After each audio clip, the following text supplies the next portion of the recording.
সবাই, সব কিছু যা আমরা দেখতে পাচ্ছি সব কিছুই শিব। যেভাবে বললাম যে এই সমগ্র সৃষ্টির বীজ হলো শিব। এই সৃষ্টিতে প্রতিটি জিনিসের জন্ম, পালন এবং সংহার হচ্ছে। ওগুলো ওই যারা হোয়াটসঅ্যাপ ইউনিভার্সিটি পড়াশুনো করে তাদের পিএইচডির জন্য ওগুলো লাগে। আমরা যারা মূর্খ মানুষ, যারা আমরা বাইরে বইটই পড়ি, তাদের জন্য ওগুলো খুব একটা কাজে লাগে না। তখন ওখান থেকে এগুলো ঢুকবে না। তাই নিজের মধ্যে থাকা যে জ্যোতি স্বরূপ পরমাত্মা, সে তখন আর ওই মনের মতো, মন হলো ঘোড়ার মতো চঞ্চল, যদি তার মধ্যে লাগাম না দাও ও তোমাকে নিয়ে খাদে ফেলে দেবে। সকলেরই কি ওম নমঃ শিবায় বলার অধিকার রয়েছে? শুধুমাত্র আমার গুরুদেব আমাকে মন্ত্রটি দিয়েছেন, অধিকার রয়েছে, তাই আমি একটি ওম নমঃ শিবায় বলছি। তুমি যদি ওম নমঃ শিবায় না বলো বা বলো, তোমার ওই ওম বলা আর আমারও না বুঝে বলা, এই দুয়ের মধ্যে কোনো পার্থক্য নেই, একই। হ্যাঁ, আমার শিবকে, আমি না শিবকেই গুরুরূপে জেনেছি, মেনেছি।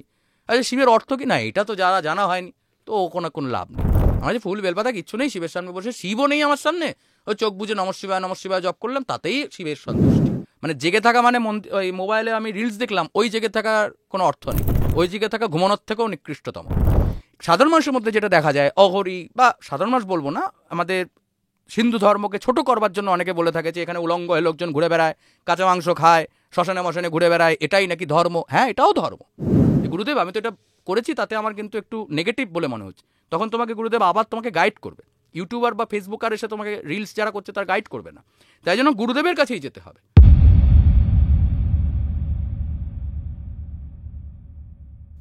সঙ্গে সঙ্গীতায় আপনাদের সঙ্গে আমি সঙ্গীতা। আজ মহাশিবরাত্রি স্পেশাল পডকাস্ট, আর আমাদের সঙ্গে রয়েছেন পুরোহিত শিবপ্রসাদ মুখোপাধ্যায়। শিব নিয়ে একটা ডিটেইল আলোচনা থাকছে আজকের ওই পডকাস্টে, সঙ্গে থাকুন।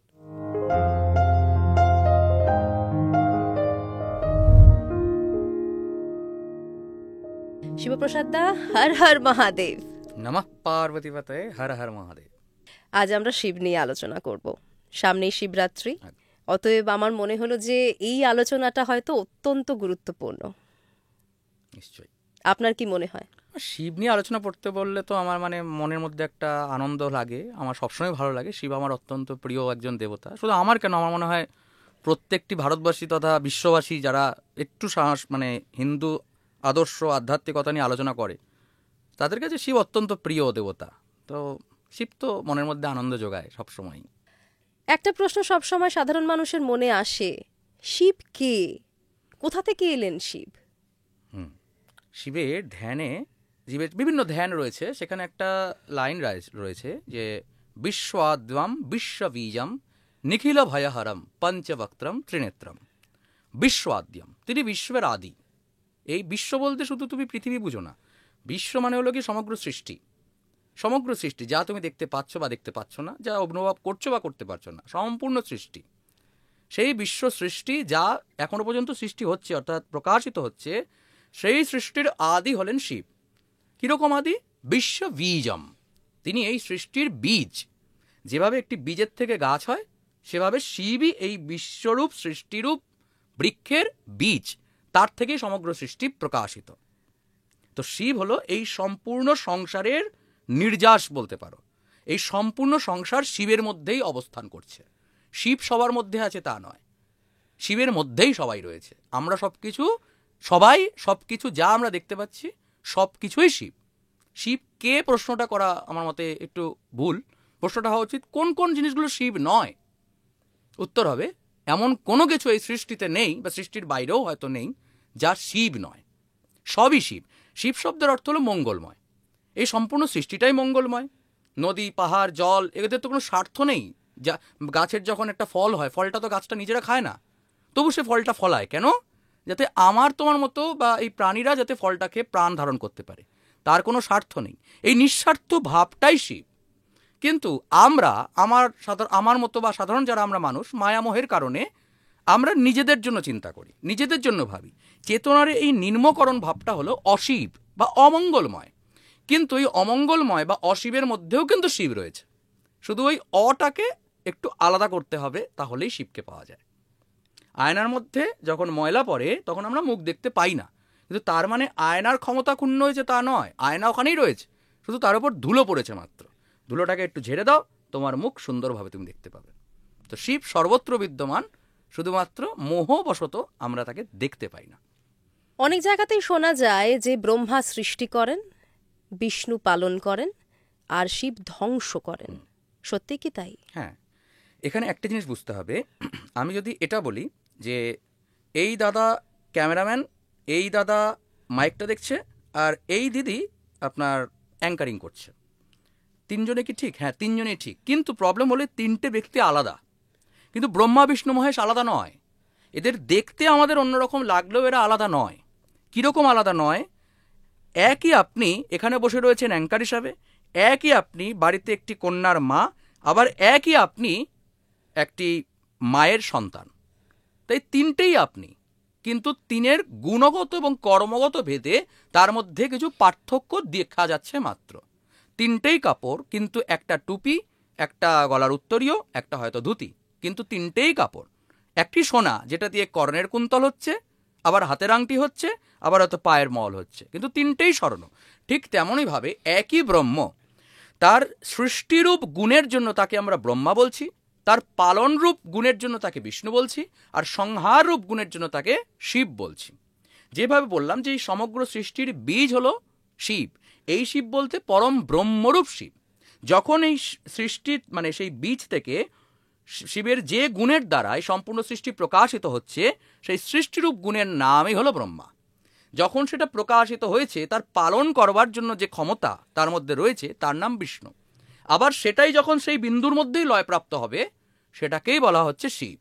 যেভাবে বিগ ব্যাং থিওরি ওই একটা বিন্দু থেকে প্রকাশিত, আবার তার মধ্যেই লয়প্রাপ্ত, আবার তার থেকেই প্রকাশিত।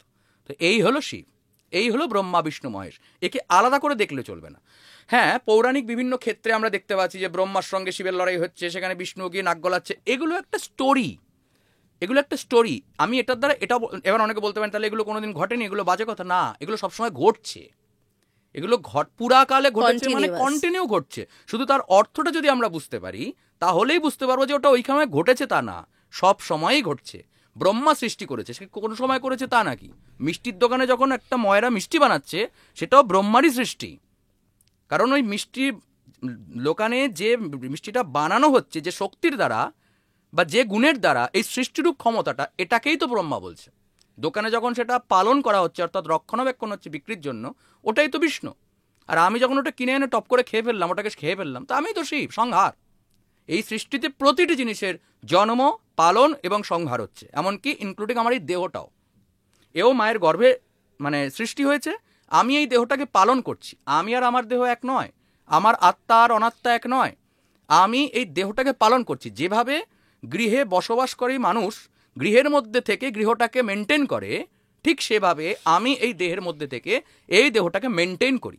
তাই জন্য আমি বর্তমানে বিষ্ণু, কিন্তু মহাকাল যখন সময় আসবে, সময় চক্রের যে সময় আসবে, আমাকে গ্রহণ করবে, আমার মৃত্যু হবে। তাই জন্য কাল বা সময় বা শিব তিনি সংহার।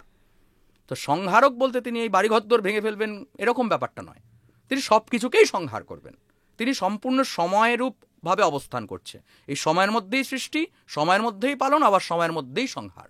যেভাবে সমুদ্রের ঢেউ আর সমুদ্রের জল আলাদা নয়, ওই জলের থেকেই ঢেউয়ের উৎপত্তি হয়, ঢেউ উৎপত্তি হয়, আবার সেটা জলের মধ্যেই মিশে যায়, আবার তার থেকে ঢেউ উৎপত্তি হয়। ঠিক তেমনইভাবে এই জীবনরূপ সমুদ্র, সংসাররূপ সমুদ্র, সময়রূপ সমুদ্র, এর মধ্যেই ব্রহ্মা বিষ্ণু মহেশের অবস্থান। শিব বা মহাদেব, সাধারণ মানুষের কাছে মহাদেবের যে রূপটা বেশি প্রচলিত, সেই রূপটা ছাড়াও মহাদেবের আরও অনেক রূপ রয়েছে। প্রত্যেকটা রূপের যদি আমরা মাহাত্ম্য দেখি, তাহলে আপনি কি বলবেন কোন রূপটার আমাদের পুজো করা উচিত, কোন কোন সিচুয়েশনে? দেখুন, ব্যাপারটা হলো গিয়ে সবই তো মানুষের গুণ, ভালোবাসা, ভালো লাগা এবং কার প্রতি আমার যে বেশি মানে আগ্রহ এবং অনুভূতি, তার উপর ডিপেন্ড করে যে কার কোনটা বেশি প্রয়োজন। হ্যাঁ, যেমন ধরা যাক যে আমি যদি এখন নিষ্কাম হতে চাই, আমি এই সংসারের মায়ামোহ থেকে মুক্ত হতে চাই, তাহলে শিবের সেই ভস্য লেপিত বিভূতি, ভস্য দ্বারা লেপিত সম্পূর্ণ মানে সেই রূপকে আমি পূজা করব। যে আমার কাছে এটাই তখন প্রকাশিত হবে যে সম্পূর্ণ আলটিমেট রিয়েলিটি তো ওই ভস্যটাই। তো আমার কাছে তো সম্পূর্ণ কিছু নিরর্থক। তাই নিজের মধ্যে থাকা কামনা বাসনাকে দগ্ধ করার জন্য ওই দগ্ধের ভস্যমাখা শিবকে আমার আরাধনা করতে হবে। এখন ধরা যাক আমি চাইছি শিবকে মানে কি বলবো, যে আমার কাছে মনে হচ্ছে যে শিব আসলে ঠিক আছে, কিন্তু শিবের শক্তি হলো দুর্গা। শিবের ওই যে তালিবস্য রশ্মিটা রয়েছে, ওই রশ্মিটা যদি আমি বাদ দিয়ে দিই তাহলে ওটা সব হয়ে যায়। তাই ওই রশ্মি কাঠটা হলো শিবের শক্তি। তাই শিবকে যদি আমি শক্তির থেকে বাদ দিয়ে দিই তাহলে শিব সব বা মৃত বা ডেড। তাই শক্তি ব্যতীত শিবের কোনো অস্তিত্ব নেই। এটা যদি আমি ভাবি তখন আমার কাছে শিব অন্নপূর্ণার কাছে ভিখারি রূপে প্রকাশিত। তো তিনি তখন অন্নপূর্ণার কাছে ভিক্ষা চাইছেন। তিনি এই সংসারের যাকে মানে সম্পূর্ণ অমরগণ যা স্তুতি করে, স্তুতম অমরগণাই, তিনি পর্যন্ত দেবীর কাছে ভিক্ষা করছে। তিনি অন্ন না দিলে তার অন্ন জুটবে না। তো আমার ভাবের উপর ডিপেন্ড করছে যে আমি কাকে পুজো করব। তো শিবের তো রূপ অনেক, তাকে মানে রূপের গণনা করতে যাওয়ার মতো মূর্খতা হবে না। এত এত রূপ রয়েছে, সবই শিবের রূপ। আমি ওই রাস্তার সামনে থেকে যদি ইট তুলে নিয়ে বলি এটা শিব, এটাই শিব। আমার ভাব থাকলে ওই ইটটাই শিব, আর যদি ভাব না থাকে আমার শিবলিঙ্গ সাধারণ পাথর। তাই জন্য শিবের আলটিমেটলি অনুভূতিটা তো আমার হৃদয়ে। তাই হৃদয়ের মধ্যে, আমার চেতনার মধ্যে সর্বত্রই শিবের অবস্থান। যেটা বললাম যে আমার মধ্যেই শিব রয়েছে, কিন্তু মায়ামোহের কারণে আমি অশিবত্বের মধ্যে অবস্থান করছি। এর জন্যই কি বলা হয় শিবোহম? হ্যাঁ, বলা, এটা নির্বাণ শতকমের একটা লাইন, আদিগুরু শঙ্করাচার্যের একটা স্তোত্র। সেখানে মানে তিনি আলটিমেট এই সিদ্ধান্তে পৌঁছচ্ছেন যে শিব বাইরে কোথাও নেই। শিব কোথায়? চিদানন্দ স্বরূপ শিবোহম শিবোহম। এর একটা গল্প রয়েছে এই স্তোত্রটার পিছনে। আদিগুরু শঙ্করাচার্য তার খুব ইচ্ছা যে তিনি শিবকে প্রত্যক্ষ দর্শন করেন। তিনি প্রতিদিনই শিবকে স্বপ্নে দেখেন বা ধ্যানের মাধ্যমে তাকে অনুভূতি করেন, কিন্তু তার খুব ইচ্ছা যে আমি শিবকে একদম সামনাসামনি দেখি। তা তিনি একদিন স্বপ্নের মধ্যেই, ধ্যানের মধ্যেই ভগবানকে জানালেন, হে ভগবান, আমি আপনাকে প্রত্যক্ষ দেখতে চাই। যেভাবে আমি তোমাকে দেখছি সেভাবে আমার সামনে আপনি আসুন। বলল, খুব ভালো কথা। তুমি কালকে এক কাজ করবে, ঘুম থেকে উঠে এমন একটা প্রাণীর খোঁজ করবে যেই প্রাণী জ্যান্ত, যার শরীরে প্রাণ রয়েছে, কিন্তু তার শরীরে মাথাও রয়েছে, কিন্তু তুমি তার মাথাটা দেখতে পাচ্ছ না। বললো, তাহলে তিনি সে বলে, হ্যাঁ এটাই এটাই আমি ওই রূপেই তোমার সামনে আসবো। আদিগুরু শঙ্করাচার্যের ভীষণ আনন্দ, আহা, তাহলে এইরকম একটা রূপেই তো আমি কালকে আমার শিব আসবে। তিনি উঠলেন, ঘুম থেকে উঠে তিনি আরশোলা, টিকটিকি, মশা, মানুষ সবের মধ্যে দেখেন এই আবার কি, যার শরীরে প্রাণ রয়েছে, তার শরীরে মাথা রয়েছে, আমি তার মাথাটা দেখতে পাচ্ছি না। এটাও কেমন কথা? মাথা না থাকলে ওই স্কন্দ কাটা নয়, মাথা আছে কিন্তু ওই মাথা দেখতে পাচ্ছ না, এটা কেমন কথা হলো? তো তিনি খুঁজে পেতে আলটিমেটলি তার খুব নিরাশ হয়ে গেল যে দুপুরের মধ্যেও তিনি খুঁজে পেলেন না। বললাম বিকেলের দিকে হয়তো হবেন। তো যাই হোক, মোদ্দা কথা, তিনি একটু গঙ্গার জলে নেমে স্নানের জন্য নামলেন। নেমে যখন তিনি নেমেছেন, তিনি গলা জলে দাঁড়িয়ে আছেন। দাঁড়িয়ে নিচের দিকে তাকালেন, দেখলেন আরে আমি তো নিজের মাথায় নিজে দেখতে পাই না, বাকি আমি নিজের বডিটা দেখতে পাই। আমি নিজের মাথা, আয়নার দাঁড়িয়ে আলাদা ব্যাপার, নিজের চোখে আমি নিজের মাথাটা বাদ দিয়ে সবার মাথা দেখতে পাই, শুধু নিজের মাথাটা দেখার ক্ষমতা আমার নেই। তখন তিনি বললেন, আরে তার মানে শিব আমার মধ্যেই রয়েছে। তখনই তিনি রচনা করলেন, ন মৃত্যু ন শঙ্কা নমে জাতি ভেদা। আমার কোনো মৃত্যু নেই, কারণ আমি শিব। ন শঙ্কা, আমার কোনো ভয় নেই। কিসের ভয়? জন্ম মৃত্যুর ভয়, পাপ পুণ্যের ভয়, লাভ লোভের মানে লোকসানের ভয়? কিসের ভয়? কোনো ভয় নেই। নমে জাতি ভেদা, আমাকে কোনো গুণবাচক বা জাতিবাচক শব্দ দ্বারা আমাকে বিভেদ করা যায় না। যে আত্মা আমার মধ্যে রয়েছে, সেই পরমাত্মার যে স্বরূপ আত্মা আমার মধ্যে রয়েছে, সেটা একটি আরশোলার মধ্যেও রয়েছে। সর্বভূতে সেই আত্মা বিদ্যমান, তাই কোনো জাতিরূপে আমাকে ভেদ করা যায় না। এভাবে ডিটেল তিনি ব্যাখ্যা করেন নিজেকে, এবং লাস্টে এটাই বলেন, চিদানন্দ স্বরূপ শিবৌহম শিবৌহম, আমি সেই সচ্চিত আনন্দরূপ শিব। এখন এটা তার অনুভূতি। তিনি শঙ্করাচার্য ছিলেন স্বয়ং শিবের অবতার। মানে আমাদের অনুভূতি তো তাকে সেটাই, যিনি এত অল্প বয়সের মধ্যে এত কিছু করেছেন, সম্পূর্ণ ভারতকে মানে পায়ে হেঁটে প্রদক্ষিণ করেছেন, তারপরে 4টে মঠের স্থাপনা করেছেন। তো তিনি তোর ভগবানই, তাতে তো কোনো সন্দেহ নেই। কিন্তু তার সেই অনুভূতি ছিল বলে আমরা তাকে সেইভাবে দেখতে পাচ্ছি। কিন্তু শুধুমাত্র আমি ব্রহ্ম বা আমি শিব, এটা বলার দ্বারা আমি শিব হতে পারি না। এই জায়গায় নিজেকে তুলতে হয়। তোলার জন্য তিনি যে পথ অবলম্বন করেছিলেন, যে শাস্ত্রে বলছে মহাজনা এই নগত সাপন্থা, মহান মানুষেরা যে পথে গেছে তুমি সে পথ অবলম্বন করো, তাহলে তুমি সেই জায়গায় পৌঁছতে পারবে। তো আমাদের কাছে উদাহরণ হওয়া উচিত সেই শঙ্করাচার্যই বলুন, আদিগুরু শঙ্করাচার্য বা শিবকেই যদি আমরা ধরি উদাহরণ হিসাবে, তার গুণগুলো, তার দেখানো পথগুলো, তার জীবনাদর্শ, সেগুলোকে, যেমন স্বামী বিবেকানন্দ থেকে শুরু করে শ্রীরামকৃষ্ণদেব বা অন্যান্য যার যেখানে প্রয়োজন, বীরত্বের দিক থেকে আপনি দেখতে গেলে নেতাজি সুভাষচন্দ্র, এরা আমাদের আদর্শ। এদের দ্বারা অনুপ্রাণিত হয়ে আমরা এগোবো। এরা মহাজন মানে মহান মানুষ, এদের দ্বারা অনুপ্রাণিত হয়ে এগোবো। তাই জন্য যদিও বা আমরা এগুলো বলছি বা স্তোত্র পাঠ করছি, যে আমি বলছি আসলে শিব আমার মধ্যেই রয়েছে, কিন্তু আমিও তো জানি না আমার শিব কোথায় মধ্যে রয়েছে। আমি শুধু তত্ত্বটা বলছি, শাস্ত্র যেটা বলছে, ইনক্লুডিং মি, আমিও যতই জ্ঞান দিই, আমিও তো এই মায়ামোহের দ্বারাই আসক্ত। তাই জন্য আমি জানি যে আমার মধ্যেই শিব রয়েছে, কিন্তু তথাপি আমি কি নিজের মধ্যে নিজে সেই তাকে শিবকে এখনো খুঁজে খুঁজে বের পাইনি? করতে হবে তো। খুঁজতে হবে, এ জন্মে না হোক পরজন্মে হবে। শ্রদ্ধাবান লভতে জ্ঞানম তৎপর সংযতেন্দ্রিয়, গীতায় ভগবান বলছেন। সেই জ্ঞান লাভ করার অধিকারী। কে জ্ঞান লাভ করার অধিকারী? জ্ঞান বলতে শিব তো জ্ঞান, শিব তো মহাপবিত্র, পরম জ্ঞান। পরম জ্ঞান। শিব তো একটি জ্ঞান বা নলেজ, তাই না? তো সেই ব্রহ্মজ্ঞান যাকে বলে, শিব হলো সেই ব্রহ্মজ্ঞানের একটি অবস্থা। তো তাকে জানতে গেলে প্রথমত শ্রদ্ধাবান হতে হবে, তৎপর হতে হবে, যে আমাকে জানতেই হবে, সেই ভাব রাখতে হবে। সংযতেন্দ্রিয়, নিজের ইন্দ্রিয় সংযম করতে হবে, ইন্দ্রিয়কে কন্ট্রোল করতে হবে, ইন্দ্রিয় বিজয়ী হতে হবে।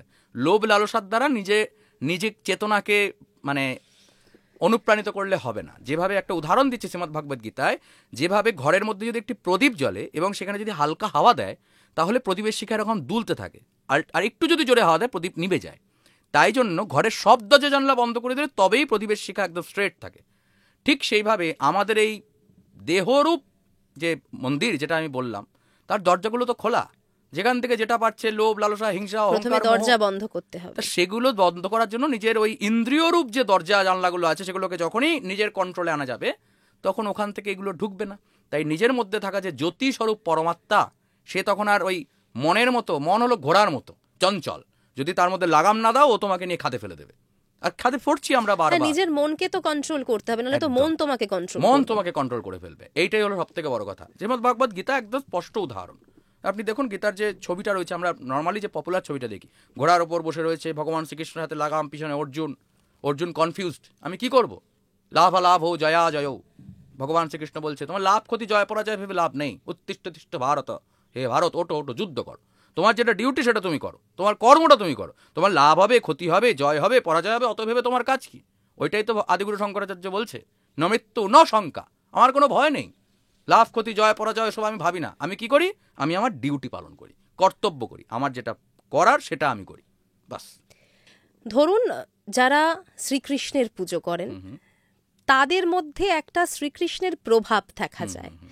যারা মা কালীর পুজো করেন, তাদের মধ্যে মা কালীর খানিকটা প্রভাব দেখা যায়। যারা মহাদেবের পুজো করেন, তাদের মধ্যেও কি মহাদেবের খানিকটা প্রভাব দেখা যায়? আমরা যখন যার আরাধনা করি, তার কিছু গুণ কি আমাদের মধ্যে আসে? অবশ্যই অবশ্যই। উপাস্যকে নিজের মধ্যে জাগরণই তো পূজা। আমি যার পূজা করছি তাকে নিজের চেতনার মধ্যে স্থাপন করাটাই তো পূজার লক্ষ্য। যখন আমরা ভগবানকে পূজা করি, সে আমি কৃষ্ণ পূজা করি, বিষ্ণু পূজা করি, শিবের পূজা করি, যাই করি না কেন, আমি জানি না সাধারণ মানুষ কতটুকু এই বিষয়ে জানেন, কিন্তু দেখবেন যখন কোনো পুরোহিত পুজো করেন, শিবের ধ্যান করে বা যে কোনো দেবতার ধ্যান করে সবার আগে ফুলটা নিজের মাথার উপর দেয়। আগে কিন্তু দেবতার পায়ে দেয় না, আগে নিজের মাথায় দেয়। শিব হয়ে তবে শিবের পূজার অধিকারী হয়, কৃষ্ণ নিজে হয়ে তবে কৃষ্ণ পূজার অধিকারী হয়। দুর্গা আগে নিজে হয়ে নিজের চেতনায় দুর্গাকে জাগরণ করে তবেই সেই মৃন্ময়ী প্রতিমাকে নিজের চিৎ থেকে আবাহন করতে হয়, তবে দেবী চিন্ময়ী হয়। তাই দুর্গা তো আমার হৃদয়ে রয়েছে, কালী তো আমার হৃদয়ে রয়েছে, শিব তো আমার হৃদয়ে রয়েছে। সেখানে তাকে জাগরণের দ্বারা সেই চিৎকে সেই প্রতিমার মধ্যে স্থাপন করাটাই তো পুজো। আবার পুজোর পরে আমরা কি বলছি? গচ্ছ গচ্ছ পরং স্থানং সস্থানং পরমেশ্বর। আবার তুমি সেই স্থানেই ফিরে যাও। ব্রহ্মজনে সমুৎপন্নে গচ্ছ দেবী মমান্তরম, বিসর্জন।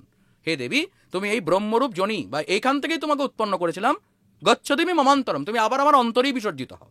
হয়ে গেলে এবার যেমন মরার পরে ডেড বডি পুড়িয়ে দেওয়া হয়, তেমন ওই দেবীকে আবার সেই নিজের হৃদয় স্থাপনের পর সেই প্রতিমাকে বা বিগ্রহকে জলের মধ্যে বিসর্জন করা হয়। প্রকৃতি থেকে যে দেবীকে বানিয়েছিলাম আর প্রকৃতিতেই তিনি মিশে গেলেন।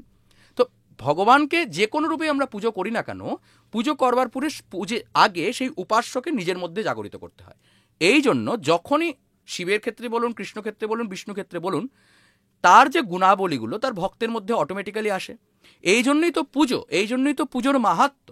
যখন আমরা দেবী দুর্গার মন্দিরে যাচ্ছি এবং দেখছি তার 10 হাতে 10খানা অস্ত্র রয়েছে, তাহলে দেবী ঠিক কতটা বীর, তবে নিজের মধ্যে সেই বীরত্বকে জাগাতে হবে না, যে আমি যাকে পুজো করছি তিনি কতটা বীর। শিব তিনি অত্যন্ত সাধারণ, তিনি কারো কোনো ক্ষতি করেন না। তা একটা সাপ যে বিষাক্ত তাকেও তিনি গলায় ধারণ করেন, কিন্তু তবু তার পাশে একটা ত্রিশূল রয়েছে, অধর্মের বিনাশ করবার জন্য তিনিও হাতে ত্রিশূল ধারণ করে রয়েছেন। ভগবান শ্রীকৃষ্ণ যাকে আমরা এক হাতে বাঁশি নিয়ে দেখছি, সেই কিন্তু মহা সুদর্শনধারী, মহাভয়ঙ্কর। তাহলে তার সেই বীরত্বকে ধারণ করতে হবে। তাই জন্য পুজো করার দ্বারা, তাকে সে তার হৃদয়ে ধারণ করার দ্বারা, এভাবেই তো সঠিক পুজোর মাধ্যমে একটা জাতি নিজের মধ্যে শক্তি উৎপন্ন করে, শক্তিশালী হয়।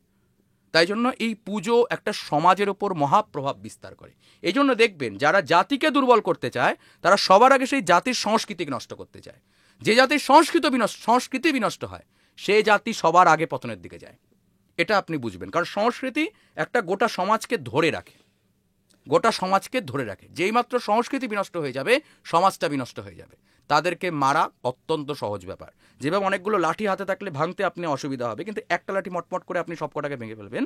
তেমনই হিন্দু ধর্মের উপর যারা আক্রমণ করতে চায়, যারা হিন্দু ধর্মকে দমন করতে চায়, যারা মনে করে যে হিন্দুর উগ্রত্ববাদকে আমরা বন্ধ করব, যদ্যপি উগ্রত্ববাদ আমার চোখে পড়ে না, তদ্যপি যারা মনে করে তারা সবার আগে হিন্দু ধর্মের এই গুণগুলোর ওপর অ্যাটাক করে। তোমার ভগবান খারাপ, তোমার ভগবান গাঁজা খায়, তোমার ভগবান লম্পট, তোমার ভগবান উলঙ্গিনী, এই সমস্ত বলে। কিন্তু যারা বীর তারা বলে আমার ভগবান উলঙ্গ হোক, যা হোক, ছাই হোক, আমার ভগবান আমার চোখের সামনে থাকে। ভগবান সূর্যনারায়ণ আমি তাকে রোজ দেখি, আমার ঈশ্বর আমার সঙ্গে থাকে সর্বদা, সদা সর্বদা, আমার ঈশ্বর আমার চোখের সামনে থাকে। হিন্দু ধর্ম ব্যতীত কার এই বলার ক্ষমতা আছে আমার উপাস্যকে আমি রোজ দেখি? আমি যাকে দেখি আমি তাকে পুজো করি। এই জন্য তার গুণাবলীগুলো তার মধ্যে আসাটা অত্যন্ত স্বাভাবিক বিষয় এবং আসাই উচিত। আর শিবের ক্ষেত্রে একে আলাদা করলে চলবে না। দেখুন, প্রত্যেকের গুণগুলো আলাদা হতে পারে, প্রত্যেকের রাস্তা আলাদা হতে পারে। আমি বাঁদিকের রাস্তায় যাচ্ছি তাই জন্য হয়তো আমার সামনে যে দোকানটা পড়েছে আর ডান দিকের রাস্তার যে দোকানটা সেটা হয়তো আলাদা হতে পারে, কিন্তু গিয়ে আমরা যেখানটায় মিশবো সেখানটা তো সেই 5 রাস্তার মোড়, শ্যামবাজার। একেবারে আপনি যে কথাটা বললেন যে অনেকেই বলেন যে তোমার দেবতা হয়তো তিনি নেশা করছেন, তিনি বাকছাল পরে রয়েছেন, জামা কাপড় নেই, চাল চুলো নেই। শিবকে নিয়ে, মহাদেবকে নিয়ে কিন্তু অনেক ভুল ধারণা মানুষের মনে রয়েছে যে উনি নেশা করেন। সত্যি কি নেশা করেন তিনি? দেখুন, শিব সর্বগ্রাসী, সর্বগ্রাসী, সব কিছুই তিনি ভক্ষণ করেন। এমন কোনো কিছু নেই যেটা তিনি খান না, ঠিক আছে? তিনি সব কিছু, কারণ তার থেকেই সমগ্র সৃষ্টির উৎপন্ন, আবার তার মধ্যেই লয়প্রাপ্ত হবে। তিনি সবের মধ্যেই অবস্থান করছেন। তার কিছু খাওয়া বা না খাওয়া সেটা সম্পূর্ণ আলাদা বিষয়। শিবের নেশার যে তত্ত্ব, এটার মূল তত্ত্বটা বুঝতে হবে। আমরা যখন বলি যে শিব গাঁজা খায়, শিব নেশা করে, যদিও বা এই গাঁজার একটা স্বল্প পরিমাণে গাঁজার ব্যবহার একটা আয়ুর্বেদিক ঔষধি হিসেবে ব্যবহার হয়, এবং ওই যে একটা অধিকার প্রসঙ্গ রয়েছে। আজকে যে উদাহরণটা আমি দিতে চাই সেটা হলো গিয়ে, যেমন ধরুন আমরা যদি ক্লাস 1-এ পড়ি, ক্লাস 2-তে পড়ি, তাহলে ওই সায়েন্সের রুমে যে ছেলেমেয়েগুলো টেস্ট টিউব নিয়ে নাড়াচাড়া করছে বা কেমিক্যাল ইউজ করছে, আপনি বললেন ওরা তো নাড়াচাড়া করছে, তাহলে আমিও গিয়ে একটু নাড়াই। এই করতে গিয়ে যদি আপনার হাত পুড়ে যায়, তাহলে সায়েন্সের দোষ নয়, সেটা তার অধিকার রয়েছে, সে সেই জিনিসটা বোঝে, তাই জন্য সে সেটা নাড়াচ্ছে। তোমার যতটা ক্ষমতা সেটা তুমি ওই অ ক খ পড়ছো, ওই সহজ পাঠ পড়ছো, তুমি ওটাই পড়ো, তুমি ওটা নিয়ে এখনই ভেবো না, আগে ওই জায়গায় যাও তারপরে করো।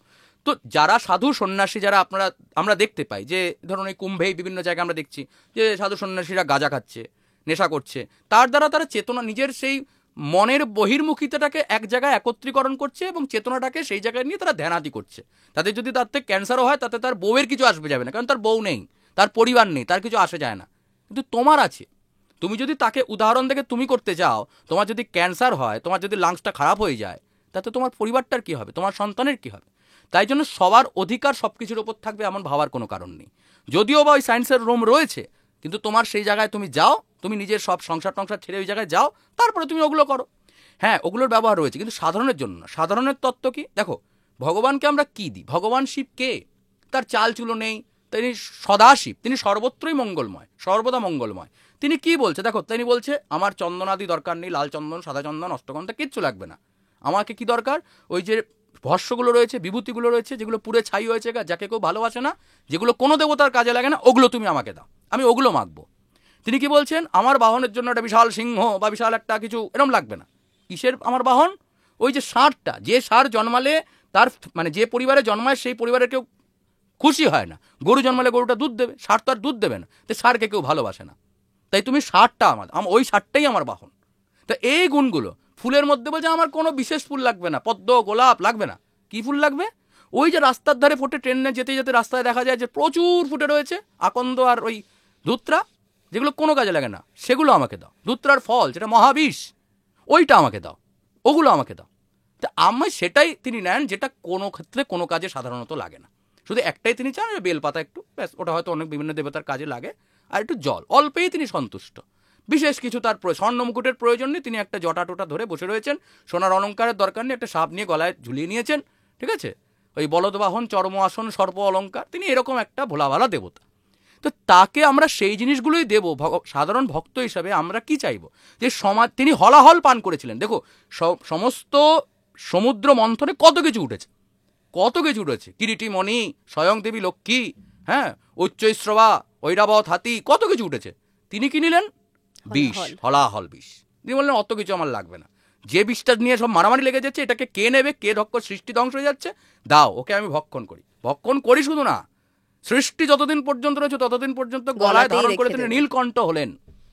তা যে তিনি এই সমগ্র সংসারের বিষকে ধারণ করেন, তাকে তো আমরা বিষটাই দেবো, এ তো স্বাভাবিক বিষয়। আমার সংসারটা উচ্ছন্নে যাচ্ছে এই বিড়ি সিগারেটের নেশা করে, মদ খেয়ে আর ওই গাঁজা টাজা খেয়ে। তো হে শিব, তুমি সেদিন হলাহল পান করে এই সৃষ্টিকে রক্ষা করেছিলে, এগুলোকেও তুমিই নাও। তার মানে শিবের কাছে এগুলো আমরা ছেড়ে দিয়ে আসবো, তার বদলে আমরা নিয়ে আসছি। এ তো মহামূর্খতা। তুমি যদি সে জায়গায় যাও তবে সেটা নাও, আদারওয়াইজ তাকে দিয়ে দাও। তাকে দেওয়া মানে ওটা আবার প্রসাদ হিসেবে নিজে খাওয়া নয়, ওটা প্রসাদ হিসেবে খাবে কারা খাবে? যারা সেই যোগ্যতায় গেছে। তোমার সেই যোগ্যতা নেই, তুমি ওটাকে প্রসাদ হিসেবে খেতে যেও না। মুখ পুড়বে, মুখ পোড়া হনুমান বলবে লোকে। ওই যে তোমার যখন ওই সায়েন্সের রুমে ওরা যেগুলো নাড়াচ্ছে, কোনটা H2O কোনটা SO2 ওরা জানে, তুমি জানো না। তুমি গেলে ওটা বাস্ট করবে, তোমার মৃত্যু হতে পারে পর্যন্ত, এবং মৃত্যু হবে যদি ওটার মধ্যে তুমি নিজের নাক গলাও। তো শিব হলো হলাহল পানকারী, তাকে আমরা সংসারের বিষটাকে দিয়ে দিই। হে শিব, এগুলো গ্রহণ করো, আমাদের রক্ষা করো, রক্ষা করো, আমাদেরকে রক্ষা করো তুমি।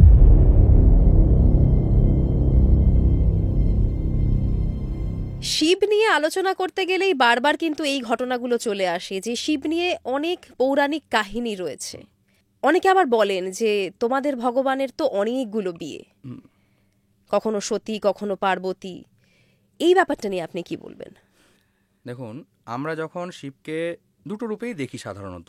এক নম্বর হলো সতীর মৃত্যুতে তার তাণ্ডব, এবং দ্বিতীয়ত শিবের যখন নাম করতে হয় তখন শুধু শিব বললে চলে না, বলতে হয় পার্বতী পাতায় হর হর মহাদেব।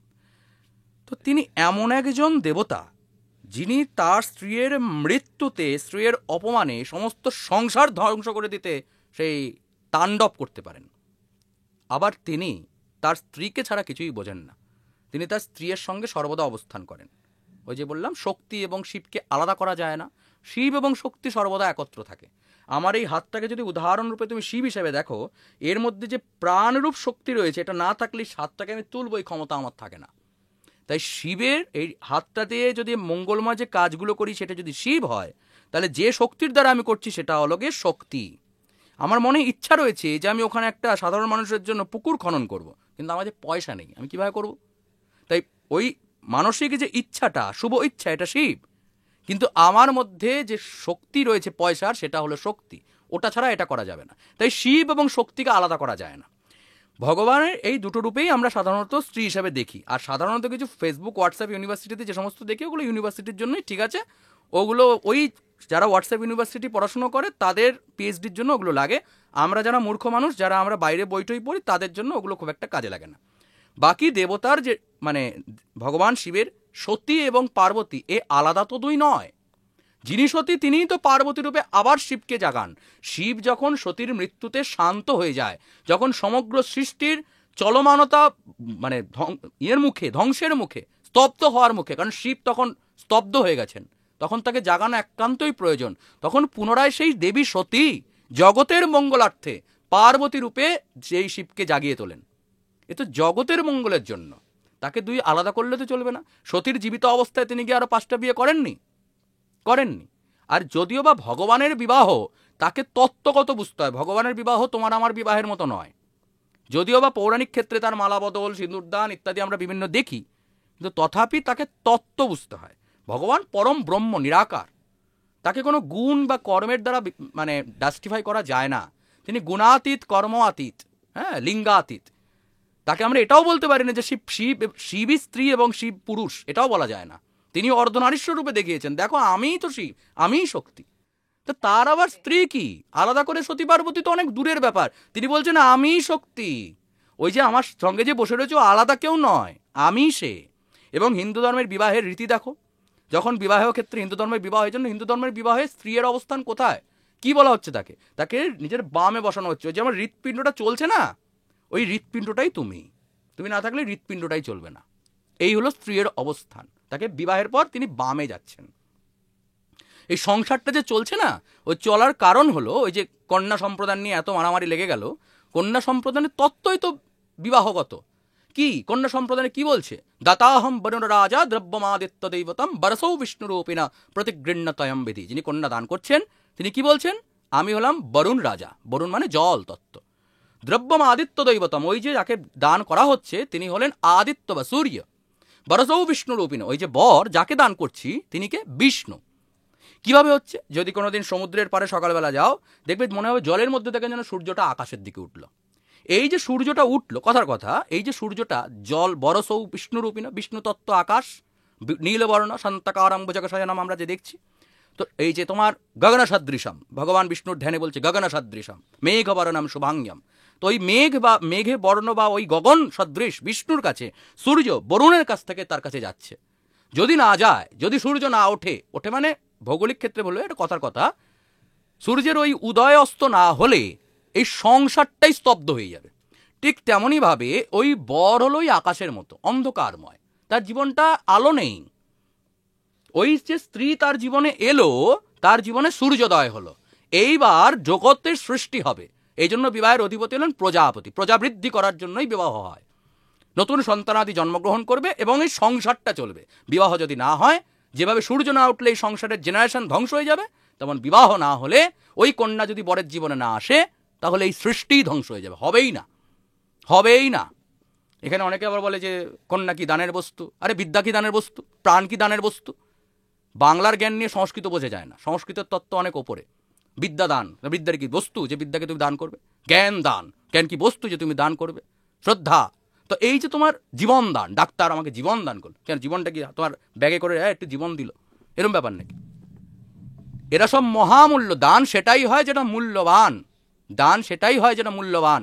নচিকেতা তার পিতাকে বলেছিল, মানে বলেছিল বলতে ভেবেছিল যে আমার পিতা তো ওই গরুগুলো দান করছে যে গরুগুলো কোনোদিন দুধ দেয় না, যে গরুগুলো কোনো কাজে লাগে না। এই দান করে কি হবে? দান তো সেটাই করতে হয় যার প্রতি শ্রদ্ধা রয়েছে।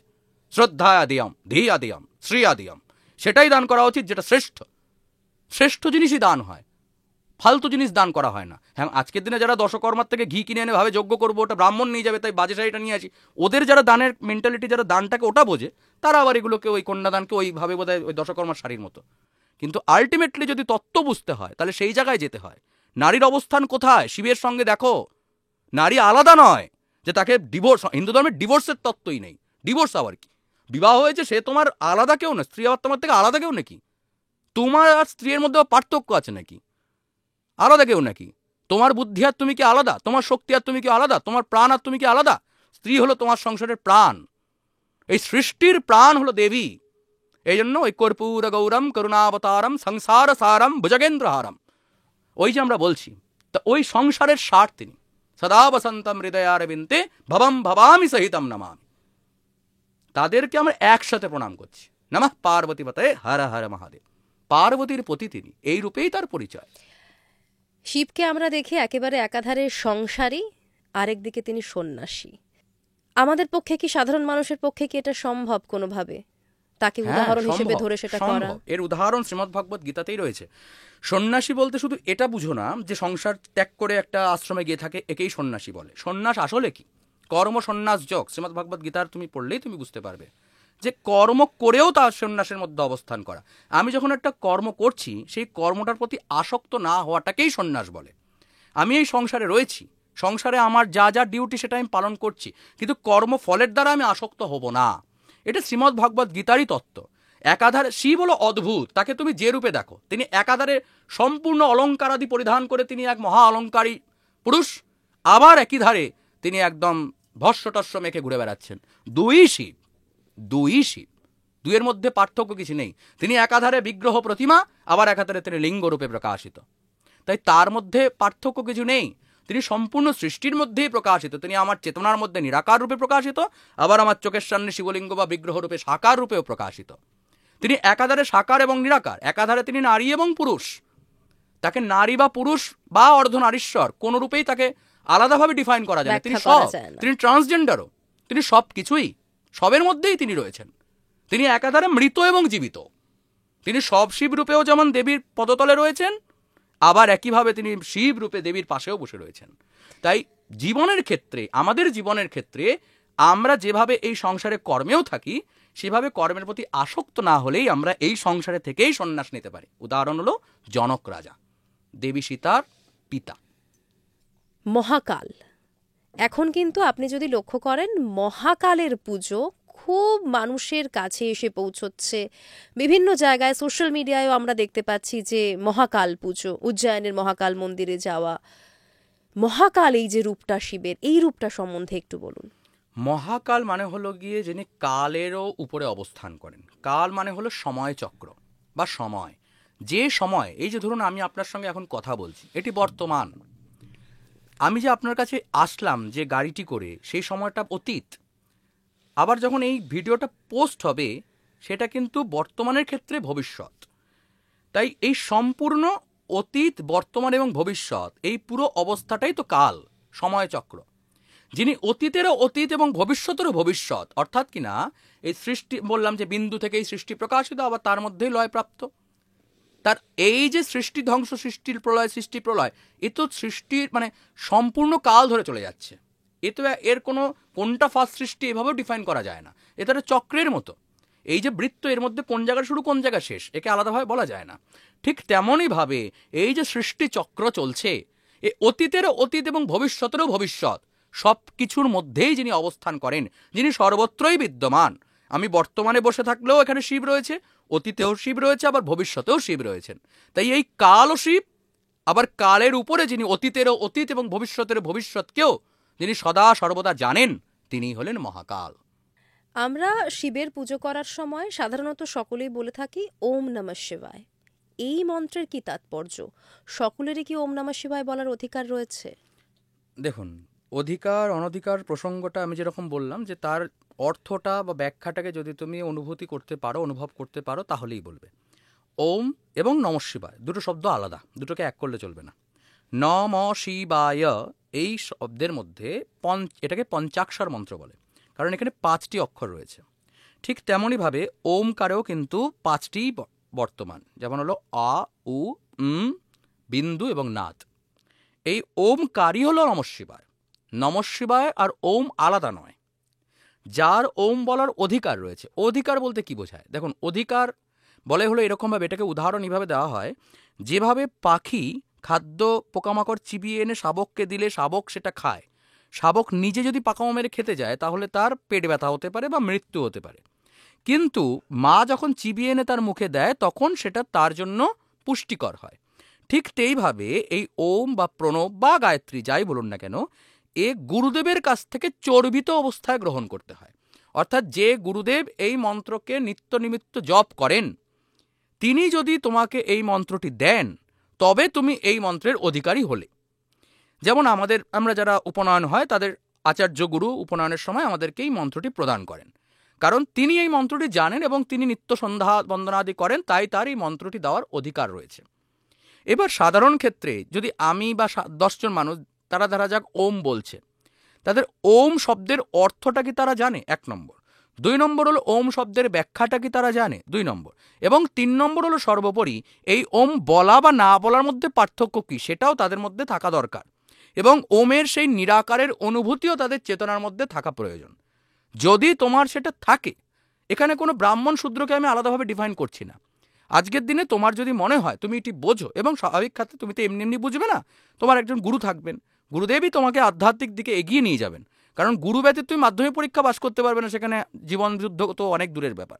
তো তোমার যিনি গুরু রয়েছেন, তিনি যদি মনে করেন যে তুমি যোগ্য, তবে তিনি যদি তোমাকে এই মন্ত্রের অধিকার দেন, বা তুমি তার গুরুদেবের কাছে যদি জানতে চাও, তিনি যদি বলেন, তাহলে কোনো অসুবিধা নেই, তুমি বলো ওম নমঃ শিবায়। যদি তোমার মনে হয় যে আমি তো একে ঠিকমতো বুঝিনি, ঠিকমতো জানি না, এর অর্থ আমি ঠিকভাবে উপলব্ধি করতে পারি না, তাহলে শুধু নমঃ শিবায় বলা বা নমঃ শিবায় বললেই তোমার সেই ফল লাভ হবে, যে ওম নমঃ শিবায়, আলাদা কিছু নয়। ওমই নমঃ শিবায়, আবার নমঃ শিবায়ই ওম, আলাদা কিছু নয়। ওম পঞ্চাক্ষর, নমঃ শিবায় পঞ্চাক্ষর। শিব পুরাণে স্পষ্ট বর্ণনা রয়েছে। ওম এবং নমঃ শিবায়কে কখনো আলাদাভাবে দেখতে নেই। আমরা যখন ওম বলছি এবং নমঃ শিবায় বলছি, তখন সেটা একইভাবে শিবের ওমকার রূপ নিরাকার সত্তা এবং নমঃ শিবায় রূপ সাকার সত্তাকে একভাবে প্রকট করছে।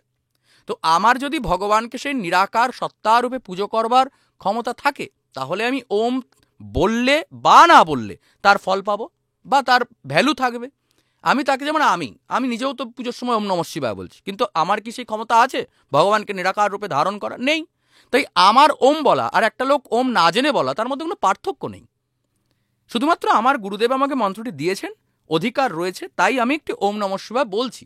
তুমি যদি ওম নমঃ শিবায় না বলো বা বলো, তোমার ওই ওম বলা আর আমারও না বুঝে বলা, এই দুয়ের মধ্যে কোনো পার্থক্য নেই, একই। তাই জন্য তুমি তোমার নিজেরটা বোঝো, কোন বইতে কি বলেছে সেটার গুরুত্ব আছে, কিন্তু সবার আগে হলো গুরু। গুরুদেব তোমার অজ্ঞানতাকে দূর করবে, তাই গুরুদেবের কাছে যাও। গুরুদেব প্রত্যেক মানুষের জন্য আলাদা আলাদা গুণাবলী, আলাদা আলাদা পথ থাকে, তাই তোমার জন্য কোনটা অ্যাপ্লিকেবল সেটা গুরুদেব বলবেন, শিবপ্রসাদ মুখোপাধ্যায় নয়। আমি কয়েকটা জায়গায় পড়ছিলাম যে একজন মানুষ তিনি যদি মন থেকে চান, তিনি শিবকে নিজের গুরুরূপে আহ্বান জানাতে পারেন, গুরু মানতে পারেন। এই ব্যাপারটা কি? দেখুন, শিব তো গুরুর মধ্যেই শিবকে দর্শনই, কারণ গুরুদেব হলো গিয়ে এমন যে গুরু ব্রহ্মা গুরু বিষ্ণু গুরুদেব মহেশ্বর, গুরু সাক্ষাৎ পরম ব্রহ্ম, গুরুদেব সাক্ষাৎ পরম ব্রহ্ম। তো তিনি এই অখণ্ড মণ্ডলাকারম ব্যাপ্তম যেন চরাচরম, যে ব্রহ্ম এই অখণ্ড মণ্ডলাকারে ব্যাপ্ত, সেই ব্রহ্মকে তৎপদম দর্শিতম জন্য, সেই ব্রহ্মকে যিনি আমাদের কাছে উন্মিলিত করে, পরিচিত করায়, তিনি গুরু। 2 আর 2 কত হয় আমি জানি না, যে স্যার আমাকে ওটা শেখায় তিনি অঙ্কের টিচার, এই তো সোজা হিসাব। তাই জন্য গুরুদেবের অধিকারটা রয়েছে। এইবার আমি যদি ডাইরেক্টলি মনে করি যে আমি স্বয়ং শিবকে কি কৃষ্ণকে কি বিষ্ণুকে আমি আমার গুরুদেব রূপে আবাহন করতে পারি, তাতে অসুবিধা কিছু নেই। কিন্তু প্রবলেম হলো ওই দ্রোণাচার্যের একলব্যের মতো, একলব্যর মতো যদি গুণ তোমার থাকে, তাহলে দ্রোণাচার্যের ওই প্রতিমা বানিয়ে তুমি ওখানে প্র্যাকটিস করলে তুমি অর্জুনের থেকে বেস্ট হতে পারবে। কিন্তু যদি না হও, তাহলে ঘন্টা কিছু হবে না।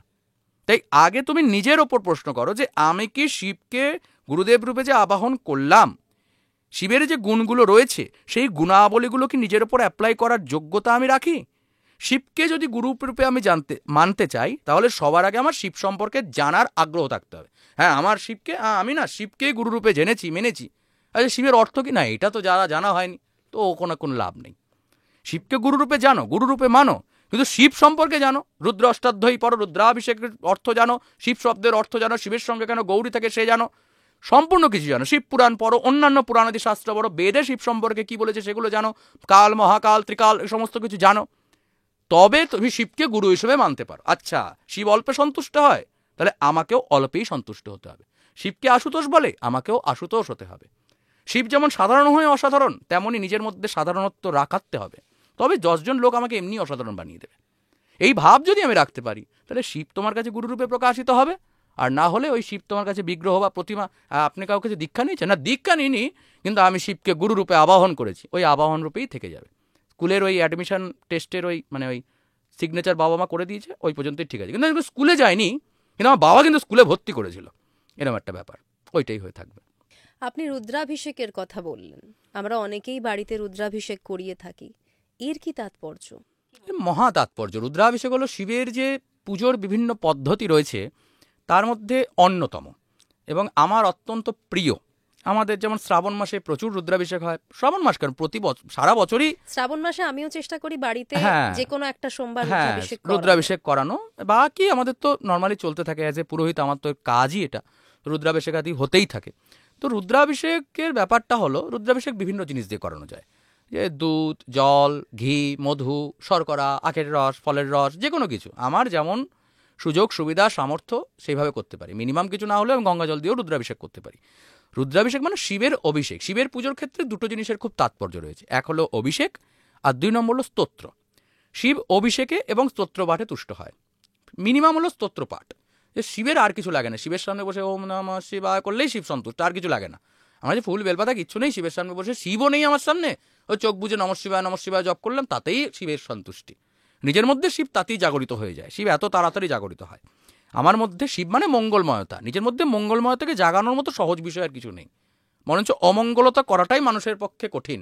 কারণ মানুষ আর কুকুর তো এক নয়, কুকুরও খায় ঘুমায় আর জন্ম দেয়, মানুষও খায় ঘুমায় আর জন্ম দেয়, কিন্তু মানুষ তার কারণ হলো মানুষের মধ্যে চেতনা আছে, সে তো আর কুকুর নয়। কিন্তু স্বাভাবিক বিষয় সে একটা মানুষ, অমানুষ হওয়াটাই বরঞ্চ কঠিন। বর্তমান সমাজের দিকে অমানুষের থেকে মানুষ হওয়াটা কঠিন হয়ে দাঁড়িয়েছে, সেটা সমাজের অবনতি বলতে পারি আমরা। কিন্তু শিব অতি সহজেই জাগরিত হয়, কারণ মানুষের মধ্যে মনুষ্যত্বটাই শিব। তাই জন্য রুদ্রাভিষেক যখন আমরা করছি সেটা মনুষ্যত্বের উদযাপন বলা যেতে পারে। যে ওই যে শিবলিঙ্গ, লিঙ্গ মানে কি, যেখানে সমস্ত কর্ম লীন হয়ে যায়, বিলীন হয়ে যায় যেখানে। তো শিব হলো সেই সত্তা, এই সমগ্র সৃষ্টির বীজ। শিবের পূজা মানে সৃষ্টিরই পূজা। সেই সৃষ্টিকে অভিষেক করা, সেই অভিষেক আমার সুযোগ সুবিধা এবং বিভিন্ন ক্রাইটেরিয়া মানুষের থাকে। হ্যাঁ, অভিষেকের বিভিন্ন উপকরণা দিয়ে আলাদা আলাদা ক্ষেত্রে বলেছে যে এই টার্মস এবং কন্ডিশন হলে তুমি এই অভিষেক করবে, তোমার যদি এই প্রবলেমস থাকে এই অভিষেক করবে। তবে আমি সাধারণ ক্ষেত্রে শিবের অভিষেকের ক্ষেত্রে যেটাই আমি সবথেকে বেশি রেকমেন্ড করতে চাই সেটা হলো গিয়ে নিষ্কামভাবে পুজো। আমার কিছু লাগবে না, ভগবানকে আমি অভিষেক করছি, কেন করছি? কারণ আমার ইচ্ছা, আমার ভালো লাগছে, আমি তাই করছি। শিবের প্রীতি উৎপন্নটাই আমার কাছে মুখ্য লক্ষ্য। আমি শিবকে লাগবে, আমি কেন এই সমস্ত সাধারণ ছোটোখাটো জিনিস চেয়ে শিবের কাছে সময় নষ্ট করব? কেন করব? অযথা, একেবারে অযথা সময় নষ্ট ছাড়া আর কিছু না। এগুলো কি আমাকে মোক্ষ প্রদান করতে পারবে? নচিকেতাকে যখন যম বলল যখন ব্রহ্মজ্ঞান ট্যাঞ্জনে কি করবে, তুমি বাচ্চা ছেলে, তোমাকে বরঞ্চ আমি ভালো খাদ্য দিচ্ছি, থাকার জন্য ভালো জায়গা দিচ্ছি, ভালো ভালো যানবাহন দিচ্ছি, প্রচুর ধনসম্পদ দিচ্ছি, এগুলো তুমি নাও। তখন নচিকেতা জিজ্ঞেস করেছিল, এগুলো কি আমাকে মানে আজীবন মোক্ষ প্রদান করতে পারবে, আমাকে কি মুক্তি দিতে পারবে? যম বলল, এটা তোমাকে ততদিন দেবে যতদিন পর্যন্ত এই শরীরে প্রাণ রয়েছে। বললো, যখন বেরিয়ে যাবে শরীর থেকে, বললো ওটা কোনো কাজে লাগবে। বললো, তাহলে ওই ঘন্টার মতো জিনিস নিয়ে আমি করবোটা কি? ওই জিনিসটা আমার কোন কাজে লাগবে? যেটা আমার এই জন্মে কাজে লাগবে, মৃত্যুর পরে কোনো কাজে লাগবে না, ওটা আমার কোন কাজের জিনিস? বললো, না, ব্রহ্মজ্ঞান শুধু দেবতাদেরও জ্ঞানের অতীত, ও তুমি জেনে কি করবে? তুমি এত বাচ্চা বলছে দেবতাদের যেটা জ্ঞানের অতীত সেটা তো আমাকে তাহলে আরও জানতে হবে। আপনাকে যখন পেয়েছি তো আমি দেবতাদের কাছ থেকেও জানতে পারবো না। তার মানে আপনি জানেন, দেবতারা জানবে না, তাহলে দেবতারা যেটা জানে না দেবতার কাছ থেকে আমি জানবো কি করে? তাহলে আপনার কাছ থেকে তো আরও বেশি করে জানতে হবে যেটা দেবতারা না জানে। এই সুযোগ আমি কেন মিস করবো? তো এই যে ভাব, নিষ্কাম ভাব, আমি ব্রহ্মকে জানবো, আমি মোক্ষর পথে যাব, মুক্তির পথে যাব। ধনসম্পদ ঐশ্বর্যাদির পিছনে ছোটা মানে জীবনের দুঃখের মধ্যে আরও নিমজ্জিত হওয়া। তাই রুদ্রাভিষেক আসলে শিবের, ভগবানের সেই সাকার এবং নিরাকার রূপের উদযাপন, একই সাথে মানে ওই ভবানী এবং ভবের উপাসনা।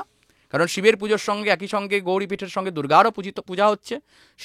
শিবের ওই অভিষেক যখন হয় তখন স্তুতম অমরগণাই, সমস্ত অমরগণ ভগবানের স্তুতি করছে। তাই শিবের যখন পুজো হয় তখন সমস্ত অমরগণ বা দেবতার পুজো সেখানে হয়ে যায়।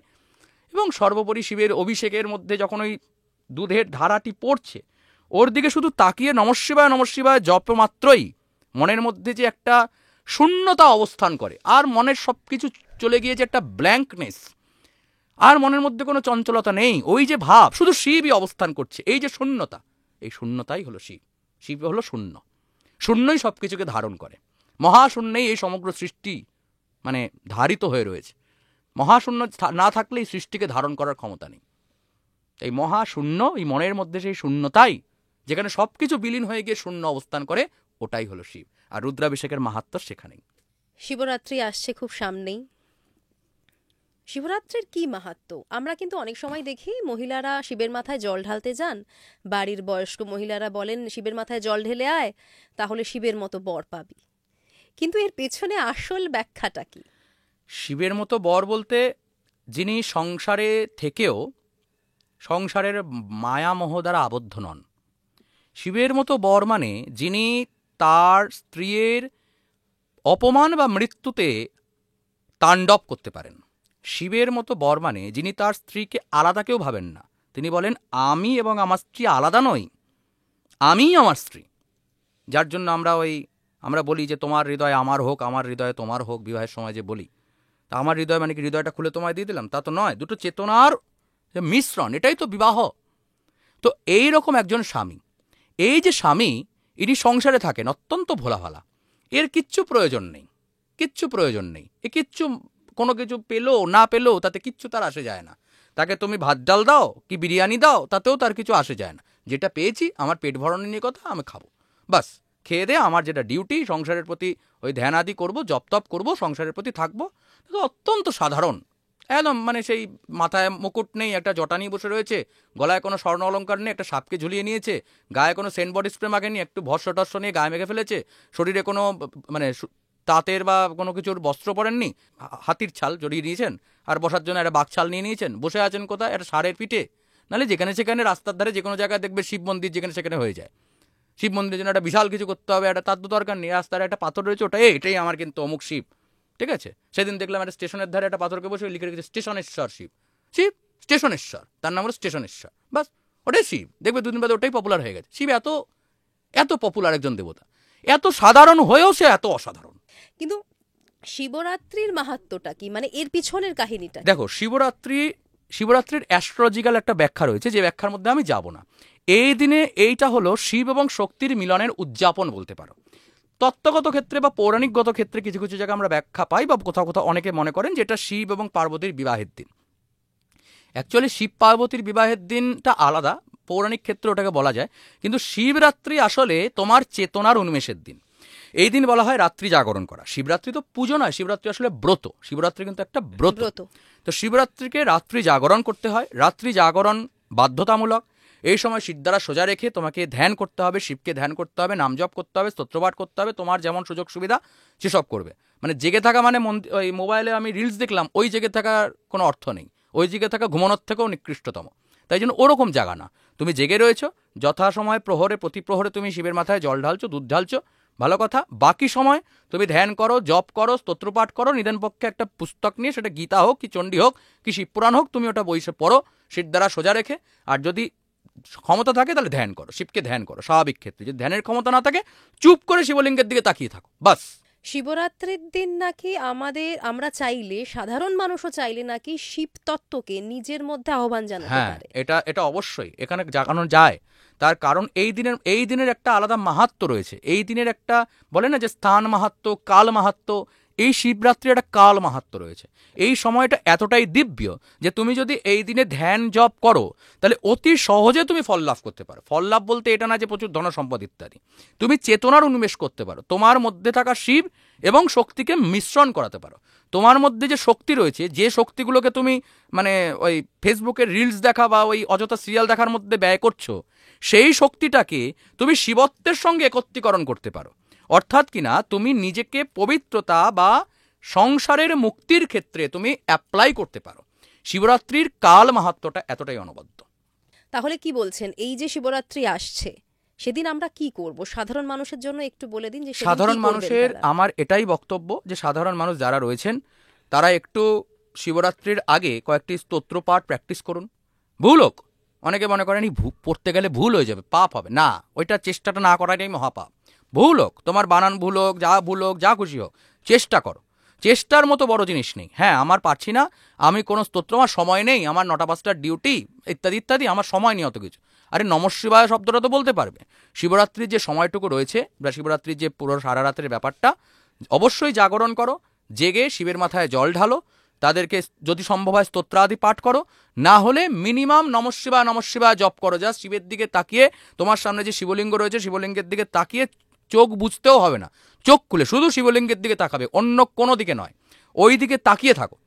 এইটাই তুমি দেখবে 5 মিনিট পরে তুমি তাকাতে পারছো না, তোমার মন তোমাকে বলবে বিরক্ত লাগছে, এদিক ওদিক যাও। না, মনের ওপর আধিপত্য বিস্তার করো। আমি ওই যে তাকিয়েছি ওই দিকে।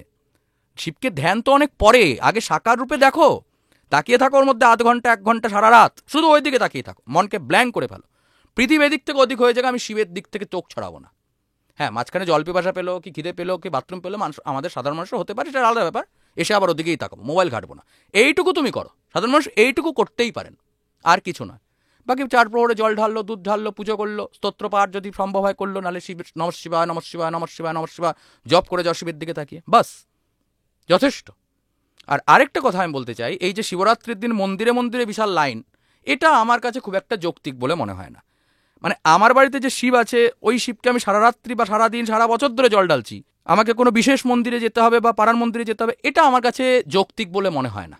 আমার বাড়ির যে শিব রয়েছে আর জ্যোতির্লিঙ্গের যে শিব, তার মধ্যে পার্থক্য করা যাবে না। ওই যে শিব আমার বাড়িতে রয়েছে, ওই স্বয়ং জ্যোতির্লিঙ্গ। ওই ভাব রাখলে ওই জ্যোতির্লিঙ্গের শিব তোমার বাড়িতে এসে উপস্থিত হবে। আর যদি না থাকে, তুমি মন্দিরে গিয়ে 1000 পুজো করেও সেটা পাবে না। মন্দিরের মধ্যে তুমি যাও, তুমি একটা প্রহরে গেলে ঠিক আছে, শিবের মাথায় জল ঢাললে, বাড়ি চলে আসো, তোমার বাড়িতে যে শিব রয়েছে তার দিকে তাকিয়ে থাকো। যেতে না করছি না, যাচ্ছ, প্রতি বছর মন্দিরেও একটা মাহাত্ম্য রয়েছে, স্থান মাহাত্ম্য রয়েছে, যাও। কিন্তু মন্দিরে পুজো দিয়ে চলে এলাম, বাড়িতে এসে ইত্যাদি না। তোমার যদি মনে হয় আমি উপোস করতে পারবো না, খেয়ে নাও, খাওয়া দাওয়া করে নিশ্চিন্ত মনে একদম সুন্দরভাবে কমফোর্টেবল ড্রেস পরো, ড্রেস পরে চুপচাপ আসনে বসে শিবের দিকে তাকিয়ে থাকো। যদি বসতে না পারো চেয়ারে বসো, কোনো অসুবিধা নেই। তুমি কিভাবে বসছো, তুমি কোন ড্রেস পরেছো, তুমি কি খেয়েছো, এগুলো অত্যন্ত গৌণ বিষয়। মুখ্য বিষয় হলো আমার শিবকে চাই, বাস, দ্যাটস আলটিমেট, আর কিছু না। শিবরাত্রি অনেকেই বলেন, মানে বিশেষ করে পুরুষদের বলতে শোনা যায় এটা তো মহিলাদের পুজো, এরকম কোনো ব্যাপার আছে নাকি? শিব কি শিবরাত্রি আর তো সবার মহিলা, জন্য, তাই না? শিব কি আর মহিলা পুরুষ আলাদা হয়? এগুলো যারা বলে তারা পুরুষ নয়, এর বিষয়ে আর কিছু বলবো না। আপনি এমন উত্তর দিলেন, এরপরে আমারও বলার কিছু থাকছে না। কারণ এদেরকে পুরুষ বলা যায় না, এদেরকে মহাপুরুষ বললেও মানে মহাপুরুষ বলতে হয় হয়তো। যাই হোক, এগুলো অযথা কথা, অযথা কথা। ভগবানের পুজোর যে কোনো রূপ, সে আবার মহিলা পুরুষেরাও পার্থক্য কি? ভগবান স্বয়ং মহিলা পুরুষ দুই রূপেই প্রকাশিত, তার আবার এটা মহিলার পুজো এটা পুরুষের পুজো, এরম আবার হয় নাকি? অযথা কথা, এগুলোর কোনো অর্থ নেই, ভিত্তিহীন কথা। আমরা এতক্ষণ বাবার একটা রূপ নিয়ে কথা বললাম, এবার আমরা একটুখানি অন্যদিকে যাই। শিবের অঘোর রূপ, এই রূপটাকে তো সবাই ভয় পান। না, ভয় কিছু না। অঘোরেভ্য তঘোরেভ্য মন্ত্র আদি রয়েছে, ভয়ের কিছু না। অঘোর মানে কি? আমাকে ঘোর থেকে মুক্তি প্রদানকারী তিনি হলেন অঘোর। যেভাবে আমরা ঘোরের মধ্যে উদাহরণটা অন্যভাবে দেওয়া যায়, যেমন ধরা যাক যে আমরা যখন স্বপ্ন অবস্থায় থাকি, এর যদিও বৈদিক তত্ত্ব আলাদা রয়েছে, আমি সহজ সাধারণ মানুষ বুঝতে পারি সেই তত্ত্বই দিচ্ছি, যে আমরা যখন স্বপ্ন অবস্থায় থাকি তখন আমার স্বপ্নটাকেই সত্যি বলে মনে হয়, কিন্তু স্বপ্ন থেকে জাগরণ মাত্রই আমি বুঝতে পারি স্বপ্নটা আসলে সত্যি নয়, আমার এই জগৎটাতেই আমি অবস্থান করছি, আমার বাস্তব জগৎ এটা। যদিও বা এই কথাটাকে অনেকে ভুলভাবে ব্যাখ্যা করতে পারে। বৈদিক তত্ত্ব অনুসারে আত্মার উপস্থিতি স্বপ্নেই ওই সুষুপ্তি অবস্থাতেই হয়। আমি অত ডিটেলসে যাব না, সহজ উদাহরণ হিসাবে দেখাচ্ছি। সেইভাবে আমরা এই সংসারে থাকছি, এই সংসারটাকে আমরা সত্য বলে মনে করছি। এই যে আমার সঙ্গে আমার মানে পরিবার পরিজনের যে সম্পর্ক, এই যে আমার সঙ্গে আমার ধনসম্পদের সম্পর্ক, এবং সর্বোপরি আমার সঙ্গে আমার দেহের সম্পর্ক, এইটাকেই আমরা সত্যি বলে পালন করছি। এবং যেভাবে আমরা স্বপ্নে বা ঘোরের মধ্যে থাকলে ওই অসত্যটাকেই সত্য বলে মনে করি, আমাদের মনে হয় ওই যে আমাকে কেউ ইট ছুঁড়ে মারলো স্বপ্নে, এই আমার ব্যথা লাগলো, এবং মাঝে মধ্যে ভয় পেয়ে আমরা জেগে উঠি, জেগে ওঠা মাত্রই মনে হয় আরে ওটা তো সত্যি নয়, ভাগ্যিস ওটা স্বপ্ন হয়েছিল, নাহলে মাথা ফেটে যেত। এই যে ভাবটা হয়, আসলে এই সংসারের মধ্যেও আমরা সেই স্বপ্ন বা ঘোরের মধ্যেই রয়েছি। আমাদের মনে হচ্ছে যে এই যে কামনা বাসনা ইন্দ্রিয় আদির লব্ধ বিষয়গুলো, এগুলোই আসল সত্য। ওই পরজন্ম বলে কিছু হয় না, ভগবান বলে কিছু হয় না, আত্মচেতনা বলে কিছু হয় না। হ্যাঁ, ওই যাবৎ জীবেত সুখম জীবেত ঋণং কৃত্বা ঘৃতম প্রিবেত, যতদিন বাঁচবো সুখে বাঁচবো, দরকার বলে ঋণ করে ঘি খাবো, পয়সা ফেরত দেবো না। কেন? পরজন্ম বলে কিছু নেই, পাপটাপ বলে কিছু নেই। এটাই হলো মহাঘোর। আর শিব এই স্মরাচ্ছিদম পুরাচ্ছিদম, এই সমস্ত কিছুকে তিনি ছেদন করেন, তিনি সংহারক, তিনি ত্রিতাপ জ্বালাও নিবারণ করেন, তিনি এই সমস্ত অজ্ঞানতা অবিদ্যাকে জ্ঞানরূপ শিবত্বের জাগরণের দ্বারা বিনাশ করে দেন। আর এর জন্যেই তিনি অঘোর, তিনি আমাদের এই ঘুম থেকে জাগান, তিনি আমাদেরকে এই সংসার মায়ার জ্বালা থেকে, ত্রিতাপ জ্বালা থেকে উদ্ধার করেন, তিনি ভবসাগর থেকে উদ্ধার করেন। এই হলো অঘোর। যারা ধরুন শিবের এই অঘোর রূপের পুজো করেন, অঘোরী, আমরা অঘোরী বলি তাদেরকে, তাদের জীবনশৈলীটা আমাদের কাছে কিন্তু একটা ধোঁয়াশা। মানে তারা কোথায় থাকেন তার খোঁজ পাওয়া যায় না। ধরুন এই যে কুম্ভ মেলা চলছে, কুম্ভের মেলায় কোথা থেকে তারা হাজারে হাজারে লাখে লাখে অঘোরী সন্ন্যাসী তারা চলে আসছেন, অন্য সময় তারা কোথায় থাকেন, কি খান, কিভাবে থাকেন, কিছুই বোঝা যায় না। এটা কিন্তু সত্যি একটা অদ্ভুত ধোঁয়াশা। অদ্ভুত, অবশ্যই শিব স্বয়ং অদ্ভুত, কিন্তু ব্যাপারটা হলো ওই যে আমি একটা কথাই বারবার বলি, সব কিছু সবার জানার প্রয়োজনীয়তাও নেই। প্রধানমন্ত্রী কবে কি করছেন সেটা তুমি আমি জানি না, হঠাৎ করে তুমি একদিন উঠে শুনলে যে কাশ্মীরের 370 বন্ধ হয়ে গেছে। তা এটা কিভাবে হলো, কি হলো, তাদের কি প্ল্যান ছিল, সেসব তো আমরা জানি না। একদিন শুনলাম যেটা হয়ে গেছে, বাহ, খুব ভালো জিনিস। তো অঘোর বা যে কোনো তন্ত্রের যারা গভীরে রয়েছে, এদের জীবনশৈলী সম্পর্কে সাধারণ মানুষকে জানতেই হবে, এমন কোনো মাথার দিব্যি কেউ দেয়নি। অঘোরীর যে তত্ত্ব আর সাধারণ মানুষের যে তত্ত্ব সেটা এক নয়, সন্ন্যাসীর যে তত্ত্ব আর গৃহস্থের যে তত্ত্ব সেটা এক নয়, ব্রহ্মচারীর কর্ম আর গৃহস্থের কর্ম এক নয়। ব্রহ্মচারী যদি নারীর দিকে তাকায় মাত্র তাহলে তার পাপ হবে, আর গৃহস্থ যদি তার বউয়ের দিকে না তাকায় তাহলে তার মহাপাপ হবে। দুইয়ের জন্য দুই নিয়ম, তাই সবার জন্য এক নিয়ম নয়, সবাইকে এক করার প্রয়োজন নেই। এটা খিচুড়ি নয় যে তার মধ্যে বেগুন আলু যা দিয়ে দিলাম সব হয়ে গেল, এরম নয়। তন্ত্র বলো অঘোর বলো, এদের নিজস্ব নিজস্ব স্থান রয়েছে। অঘোরীরা যে কাঁচা মাংস খায় বা ওই উলঙ্গ হয়ে ঘুরে বেড়ায়, তাদের তত্ত্ব বোঝার ক্ষমতা সাধারণ মানুষের নেই তা নয়, তাদের তত্ত্ব বোঝালে বুঝবে, কিন্তু জেনে তাদের কোনো কাজ নেই, তাদের কোনো জীবনে কাজে লাগবে না সেটা। হ্যাঁ, অঘোরীরা যেটা করছে সেটা সম্পর্কে জানলে তাদের প্রতি শ্রদ্ধা বাড়তে পারে, এর বেশি কিছু নয়। সাধারণ মানুষের মধ্যে যেটা দেখা যায়, অঘোরী বা সাধারণ মানুষ বলবো না, আমাদের হিন্দু ধর্মকে ছোট করবার জন্য অনেকে বলে থাকে যে এখানে উলঙ্গ হয়ে লোকজন ঘুরে বেড়ায়, কাঁচা মাংস খায়, শ্মশানে মশানে ঘুরে বেড়ায়, এটাই নাকি ধর্ম। হ্যাঁ, এটাও ধর্ম। এই ধর্ম, এই যে জিনিসটি, এগুলোই সে অঘোরীকে ধারণ করেছে। অঘোরীর বক্তব্য কি? সে কেন উলঙ্গ হয়ে ঘুরে বেড়ায়? তার কাছে আত্মা এবং অনাত্মা সম্পর্কটা পরিষ্কার, যেটা তোমার আমার কাছে নয়। তারা শিব প্রাপ্তির একদম চরমতম স্টেটে অবস্থান করেন। তাদের কাছে আমি কে? আমি তো আত্মা। এই দেহটা যেভাবে মানুষ ড্রেস চেঞ্জ করে, সেভাবেই দেহটাকে আমি চেঞ্জ করি। তাই দেহটাই আমার বস্ত্র, দেহটাই আমার বস্ত্র। লজ্জা নিবারণ আমি কিসের জন্য করি? দেহের জন্য। আত্মার কোনো লজ্জা নেই। আমি কে? আমি তো আত্মা। কিন্তু স্বাভাবিক ক্ষেত্রেই এগুলোর জন্য তারা সংসারের মধ্যে চলে আসেন না। অর্থাৎ তোমার পাশের বাড়ির ছেলেটার মনে হলো একদিন একটু আমি অগর হব, ওই জামা কাপড় করে বেরিয়ে গেল, না, ওরকম হয় না, ওরকম হয় না। তার জন্য তাকে সংসার ত্যাগ করতে হবে। সংসার ছেড়ে একটা নির্দিষ্ট জায়গায় গিয়েই তারা সেটা পালন করে, সংসারের মধ্যে থেকে সেটা হয় না। ভয়ঙ্কর কঠিন তো সেই রাস্তা, ভয়ঙ্কর কঠিন, আবার তাদের কাছে ভয়ঙ্কর সহজ। আমার কাছে যেটা কঠিন বলে মনে হচ্ছে, কারণ সেই ক্ষমতাটা আমার নেই। তার কাছে অত্যন্ত সহজ হতে পারে। আমি অঙ্ক বুঝি না, তাই অঙ্কটা আমার কাছে কঠিন। যে অঙ্কের স্যার বা অঙ্কে পিএইচডি করেছে, তার কাছে অঙ্কের মতো অঙ্ক জলভাত বিষয়। আমার কাছে কঠিন, কারণ ওটা আমার জ্ঞানের বাইরে, আমার ক্ষমতার বাইরে। আমার যে মানে ইন্দ্রিয়গুলো, সেগুলো আমাকে ধারণ করে রয়েছে, আমি ইন্দ্রিয়গুলোকে কন্ট্রোল করতে পারছি না। তাই আমার কাছে অত্যন্ত কঠিন বিষয়। তার জীবনশৈলীটা আমার কাছে অত্যন্ত খারাপ বলে মনে হতে পারে, কিন্তু তার কাছে সেটা নয়।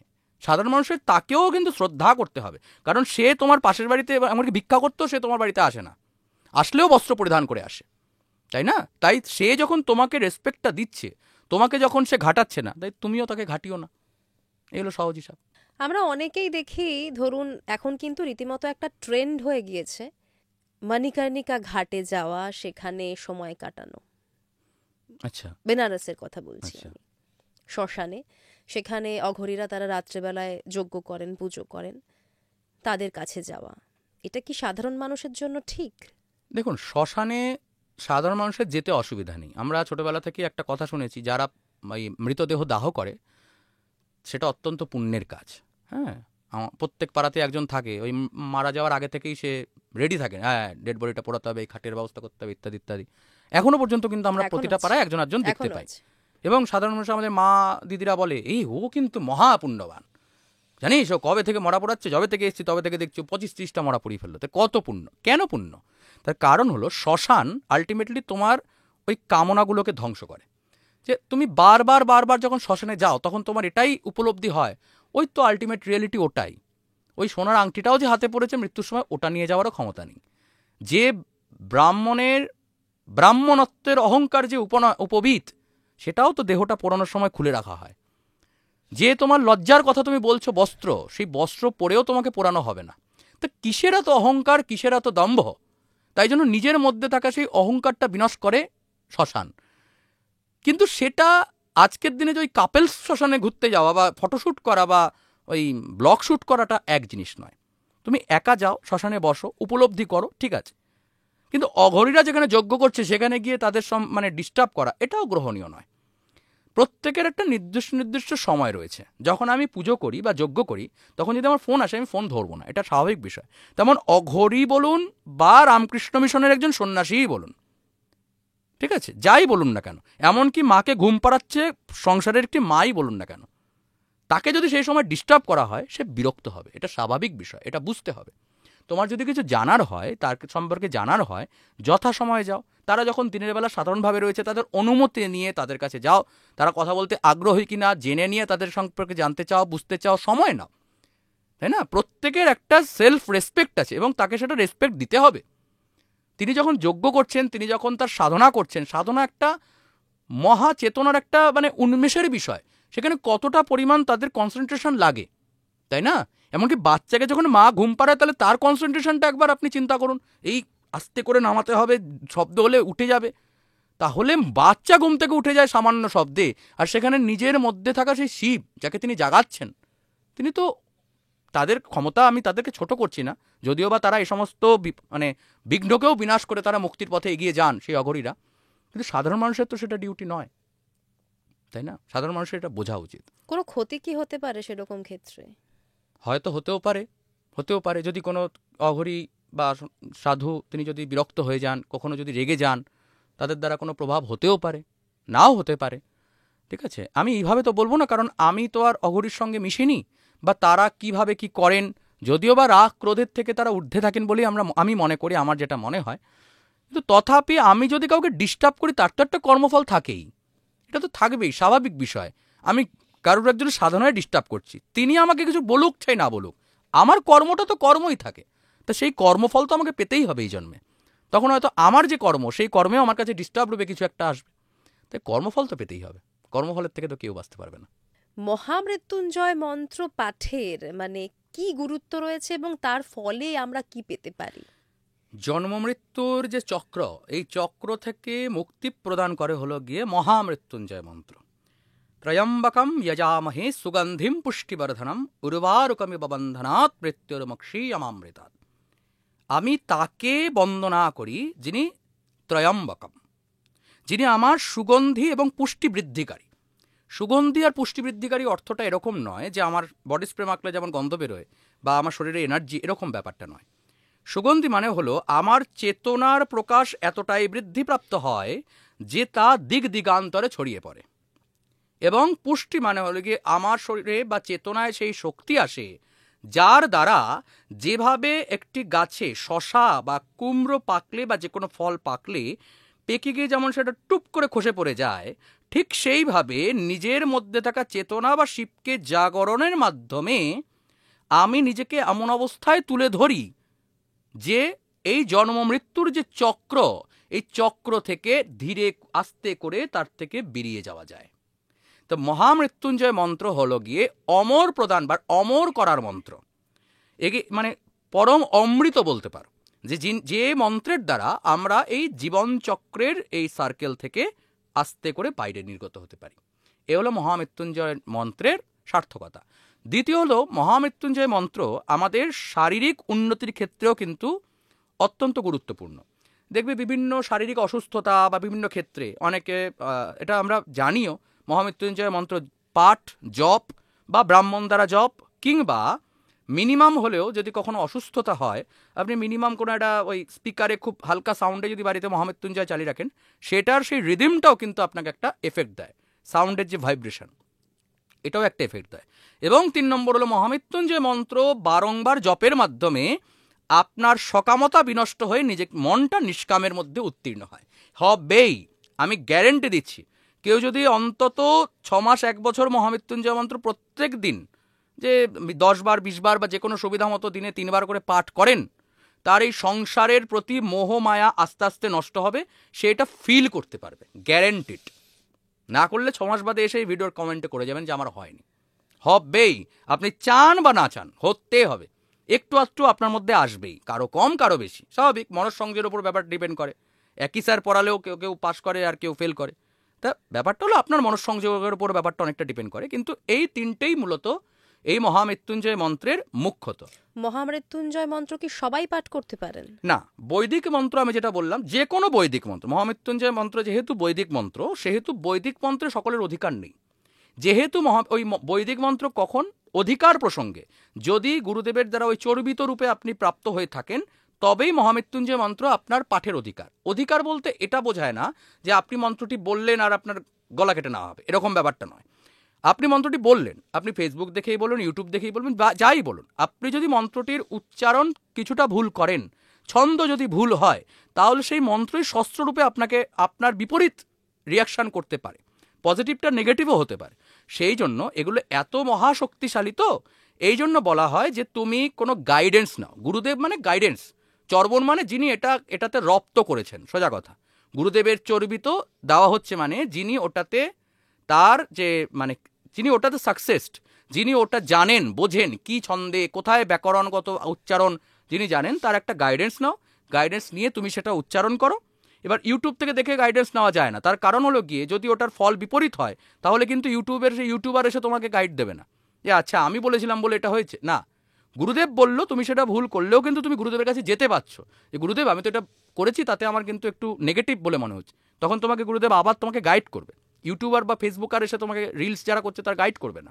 তাই জন্য গুরুদেবের কাছেই যেতে হবে, যিনি বেদজ্ঞ পণ্ডিত, তার কাছে যাও, ওই তার কাছ থেকে এটা শেখো। এটা আমার কথা না, শ্রীমদ্ভাগবত গীতাতেই ভগবান স্বয়ং বলেছে যে গুরুদেবের গিয়ে গুরুদেবের মানে বন্দনা আদি করে তোমার যখন ইচ্ছা প্রকাশ করবে গুরুদেব তোমাকে সেই জ্ঞান প্রদান করবে। এটা বেদের যে কোনো মন্ত্রের ওপর একই নিয়ম অ্যাপ্লাইড হয়।